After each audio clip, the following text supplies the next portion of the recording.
Olá, bom dia a todos. Vamos aqui começar com o nosso quadro Como Resolvo.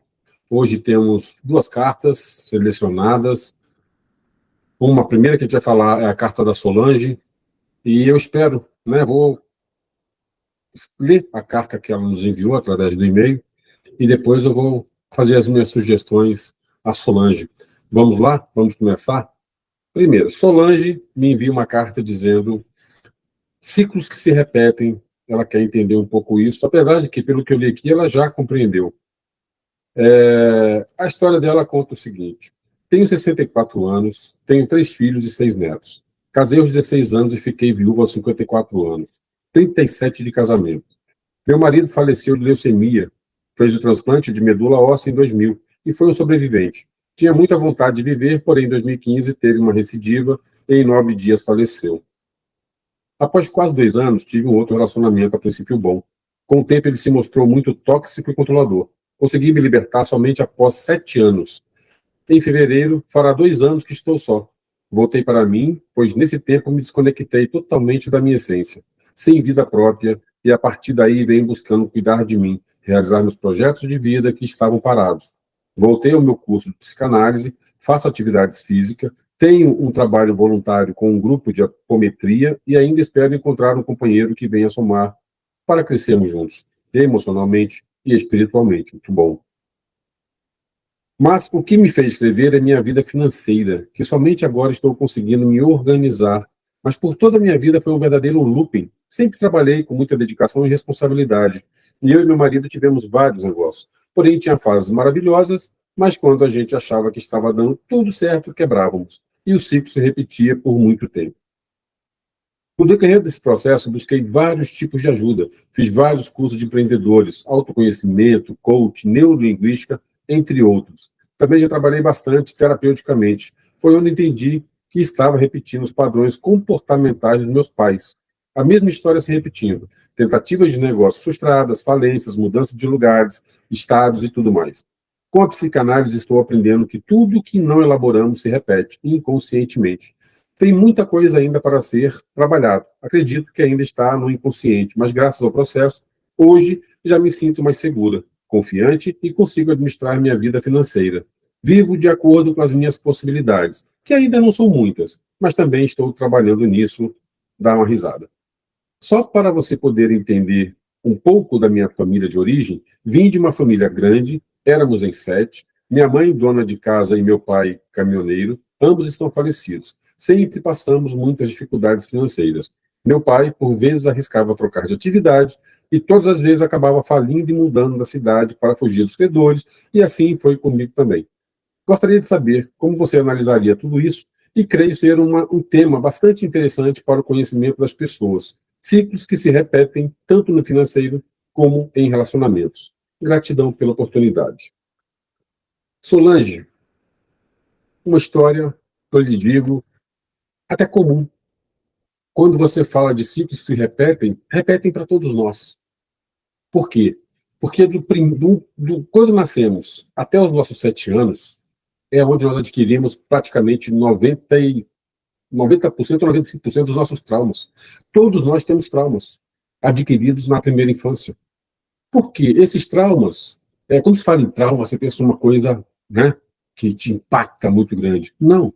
Quando a gente fala em trauma, a gente fala em desenvolvimento de comportamentos padrão em decorrência do ambiente que você vive. Então, quando a gente nasce, a nossa única referência, a primeira referência é a família. Mãe e pai, principalmente. Conforme a gente vai crescendo, começa a ter referência da escola. De 1 aos 7 anos, o nosso cérebro ainda está em formação.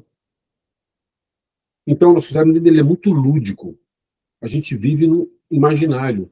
E como somos humanos, nós somos o quê? Uma espécie que necessita ser aceita por grupos. A gente vive em coletivo. Não somos uma espécie para viver sozinho, isolado, individualmente. A nossa espécie, ela precisa viver em grupo. Então, a gente precisa da aceitação. E, logicamente, a primeira aceitação é da família. Então, quem é mais próximo de você nesse período? Que a gente é bucha, a gente armazena tudo, das pessoas adultas, que têm mais conhecimento da vida.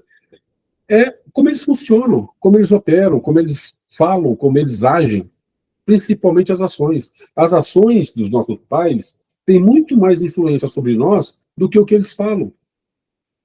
Porque o comportamento humano, basicamente, ele se dá através do nosso gestual, do que efetivamente nós fazemos. Porque é isso que nós vamos sentir na nossa vida. Então você cresceu com o seu pai como caminhoneiro e tendo que sair de cidade em cidade, como você falou, e a sua mãe dona de casa. Por mais que você entenda que isso é correto, ficou gravado como um trauma no seu inconsciente esse padrão de uma pessoa que até então, nesse período, ela era o teu ídolo, era a tua referência de mundo. Então você passa a vida e temos a tendência, tanto o homem tem a tendência a espelhar na sua parceira de vida a mãe, né? E a mulher tende a espelhar o pai. É cruzado, tá? Então, você, querendo ou não, você espelhou seu pai e você acaba buscando num parceiro de vida alguém parecido com o teu pai. E isso é normal, isso é padrão, isso acontece.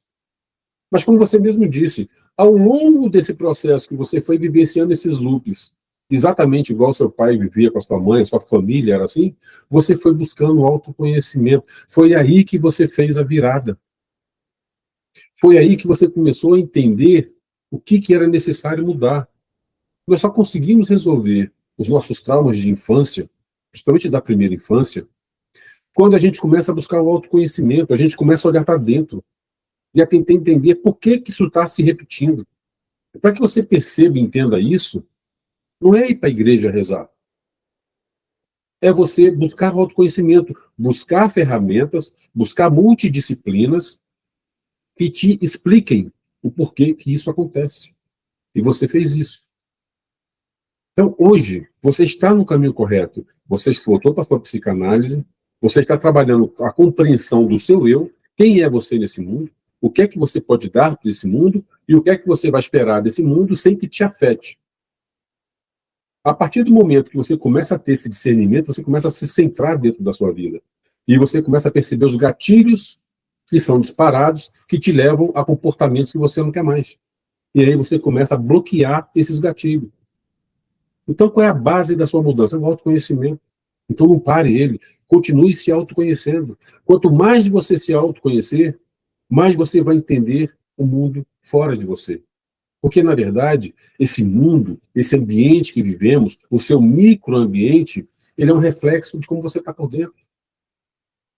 Então, quanto melhor você estiver por dentro, quanto melhor você se compreender, melhor o mundo externo vai estar adequado ao que você espera.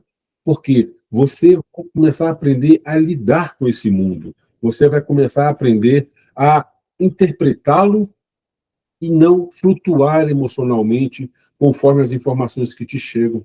Porque você vai aprender a digerir essas informações, pensar nessas informações e gerar um comportamento adequado. E você só consegue isso com o autoconhecimento. Ok? Então, continue nesse caminho, continue buscando o autoconhecimento, continue aprendendo, e esqueça essa questão. Eu quero ter. Virar. Virar. Isso é energia. Quando você não busca algo, esse algo vem. Quando você coloca atenção em algo que você quer, você bloqueia. Esse desejo, quando ele é muito constante, ele bloqueia. As coisas têm que ser leves. Como diz no taoísmo, flua como a água. Faça aí, continue na sua busca de autoconhecimento, continue no seu estudo de psicanálise, continue fazendo a sua apometria, continue nesse processo que você está, que as coisas vão acontecer naturalmente na sua vida, ok? Boa sorte, o caminho é esse, siga em frente. Vamos lá, a nossa segunda história, quem nos traz é a Maria, vamos ver o que ela está nos dizendo. Agradeço o acolhimento e a escuta, minha história é igual a de tantas mulheres no Brasil afora. Nasci nos anos 60, casei aos 20 anos. Com 29 já tinha 2 filhos e uma filha, que me deram netos e netas. Eu digo sempre que fiz tudo ao avesso, como era normal ser assim comparando aos dias atuais. Criei os filhos com meu marido Marcelo, o provedor financeiro. Estamos nessa caminhada cheia de conflitos, ciúmes, sentimentos de posse da parte dele há 41 anos. Hoje já me desvencilhei de muitas travas que vivi, estudei depois de colocar os filhos nas federais, me formei em pedagogia também, na UFPE, né, Universidade Federal de Pernambuco, tirei CNH, e isso pode não parecer tão importante para alguns, mas para mim é desafio vencido. Nossos filhos já voaram desde cedo, mas minha filha repete o meu padrão de dependência financeira de marido, e eu tento alertar ela sobre os resultados disso, sendo eu esse exemplo, a não ser seguido. Não dá para contar tudo, mas sou grata por todo aprendizado. Não me sinto livre, leve e solta. Tenho alguém para dar satisfação de tudo que faço. E acho que vou continuar assim pela minha paz interior. Maria, obrigado pela sua carta. O que eu tenho que dizer é o seguinte. Você é de uma época, dos anos 60, que o marido trabalhava e a mulher do lar cuidava dos filhos e da casa. Era o padrão da sociedade nesse período, ok? Você cresceu no casamento onde seu marido era o gestor econômico, né, era o provedor. Depois que seus filhos, como você falou, se formaram, e você viu que eles já estavam adultos para começar a vida deles, você começou a buscar o quê? A sua independência. Então, você fez a sua faculdade de pedagogia, se formou em pedagogia. Eu não sei se você está trabalhando com pedagogia hoje ou não, você não comentou, mas eu sinto que você ainda não se sente feliz completa porque você ainda vive sob a tutela do seu marido. Tanto é que vocês falam que vocês brigam há 41 anos e discutem. Obviamente, pelo sentimento de posse dele, o que era padrão nos homens, principalmente naquela época, onde o homem era o tutor financeiro. A sociedade naquela época, o homem ainda era muito machista. Obviamente que ele cresceu assim, nada de diferente do padrão masculino naquela época, e que hoje, obviamente, ele ainda repercute esse padrão. Foi dessa forma que ele foi criado. Então, a tendência é normal. Só que isso, hoje, como você falou, você conseguiu se desvencilhar de muitas coisas, mas é percebido que você não está feliz. Hoje a vida mudou, como você mesmo colocou. E comparado ao padrão de hoje, você andou no caminho contrário, se fosse colocar nos padrões de hoje. Sim, mas vamos separar as épocas. Aquela época era uma. Você estava dentro do que a sociedade pregava, rezava. Hoje não. E hoje, você pode, sim, recolocar a sua vida da forma que você quer. Não é um casamento que você tem há muitos anos, se já 40 vocês brigam, acredito que seja mais um pouco que isso, você casou com 20, né? Não é um casamento que vai definir a tua vida para sempre. O mundo mudou. As mulheres hoje têm o seu espaço completo e garantido na sociedade. Você é pedagoga. Se você ainda não está trabalhando, você pode. Se você está, e isso ainda não é o suficiente, o que lhe impede de conseguir essa autossuficiência que você deseja, de repente, em outros aspectos da vida? Eu não quero, como você falou, eu não quero, prefiro a minha paz de espírito. Mas você não está com paz de espírito. O fato de você ter colocado que você ainda vive sobre ter que dar satisfação, está claro ali que você não tem ainda paz de espírito. Você não querer entrar no embate, não querer discutir, é um ponto. Mas isso não impede que você faça o que você quer e você coloque isso para ele. Ah, mas ele não aceita hoje. Mas aí, você tem a sua vida. Você vai ter, através de um bom senso, de uma boa conversa, você vai ter que ir quebrando esse gelo dele. A famosa frase, água mole, pedra dura, tanto bate até que fura. Mas você não pode ficar refém a sua vida inteira, agora que você tem uma noção, seus filhos já voaram, como você falou, você não pode ficar preso a esse padrão, até porque a sua filha também, você orienta ela está seguindo o mesmo padrão. Por quê? Como eu falei na história anterior da Solange, todos nós temos um trauma de primeira infância. Nós seguimos um modelo dos nossos pais, quer a gente queira ou não, certo? E ela seguiu esse modelo seu. Ela está adulta, você está orientando. O que você pode fazer se ela está repetindo esse padrão? É continuar alimentando, colocando aquela velha sementinha no jardim dela, uma hora vai florescer. Mas você não pode responder por ela. Ela tem a vida dela, ela tem o karma dela, ela vai ter que aceitar essa condição de ter, que eu preciso quebrar esse padrão que eu tenho com relação à minha mãe, seguir o padrão dela. Enquanto ela não tiver a percepção disso, não adianta você ficar martelando. O que você pode fazer é tentar forçá-la a buscar o autoconhecimento, dar um livro para ela, que fale sobre autoconhecimento, que fale sobre quebra de paradigmas, para que, de repente, ela lendo esse livro, alguma coisa ali vire a chave que você quer que ela vire. Mas isso vai depender primeiro da vontade dela. Ou se ela questiona isso para você, mãe, não estou satisfeito, eu estou seguindo o mesmo padrão, não sei como é que eu faço, faça buscar o autoconhecimento, faça ela interpretar a vida, conhecer a vida, como na história anterior, só começou a estudar várias linhas. Hoje em dia você tem acesso a muito conhecimento, a multidisciplinas. Busque essas informações para ela, faça com que ela comece a pesquisar. Ela tem que ser proativa. Ela não vai quebrar essa dependência financeira se ela não for proativa para que ela, não você, ela compreenda o que ela precisa mudar. Ela tem que ter essa experiência de perceber aonde são os gatilhos, aonde ela está errando e o que isso pode causar na vida dela futura. E ela já tem uma referência que é a própria mãe. Mas isso tem que partir dela. Então o que você pode falar é, filha, você já deve falar, olha como foi a vida da sua mãe, você está indo pelo mesmo caminho. Eu estou te falando, caso ela ainda não tenha se percebido disso, não aceite, fale, ou tente dar um livro, como eu te falei, ou tente apresentar para ela alguma coisa que emocionalmente provoque-a. Porque palavra por si só, Maria, não faz efeito. Não tem poder de fazer uma pessoa acordar. A gente só acorda quando o que a gente ouve mexe em algum ponto emocional nosso. Então pense em algo que você pode falar para ela que emocionalmente vai afetá-la, nessa linha que você deseja.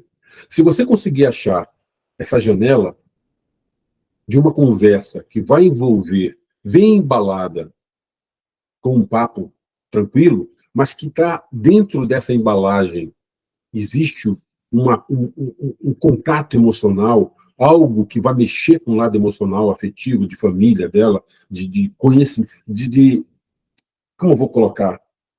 Que mexa com o sentimento dela de falar, eu quero ser feliz, para eu ser feliz eu preciso seguir esse caminho. Certo?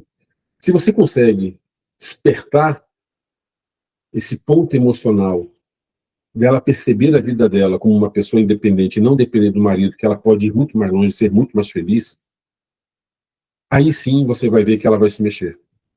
Se não for assim, ela não vai se mexer. Com relação a você, não fique calada, não fique parada. Casamento nenhum justifica uma vida onde você não alcança a sua felicidade plena. Casamento nenhum. Da mesma forma que para ele é importante ele ser feliz ao seu lado, ser feliz com os filhos, ser feliz com o que ele entende de felicidade, para você também é. E ele vai ter que perceber isso, ele vai ter que entender isso. E você vai buscar isso, logicamente, sempre com empatia. Mas você tem que buscar. Você tem que buscar a sua autonomia, você tem que buscar a sua qualidade de vida, independente do seu marido, dos seus filhos, qualquer pessoa, porque você é um indivíduo.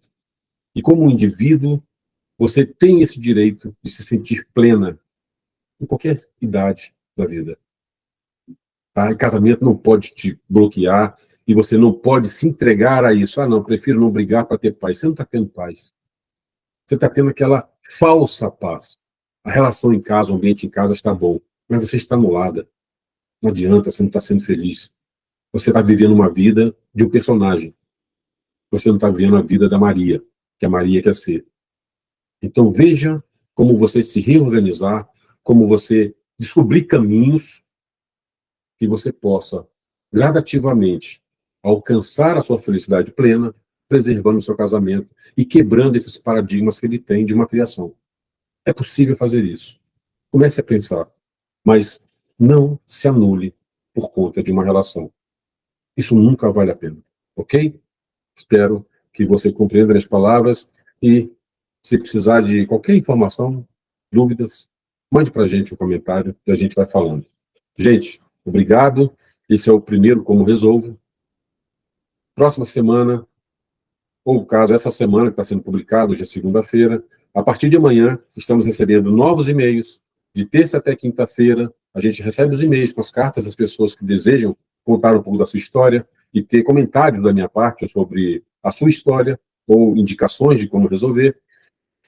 Na quinta-feira é fechado, tá? 3 cartas vão ser escolhidas para serem gravadas, como esse vídeo, e publicadas na semana seguinte, na segunda-feira. E assim a gente vai transcorrendo semana a semana. Espero que gostem do quadro. Se gostaram, divulgue, compartilhe e vamos em frente. Bom dia a todos vocês.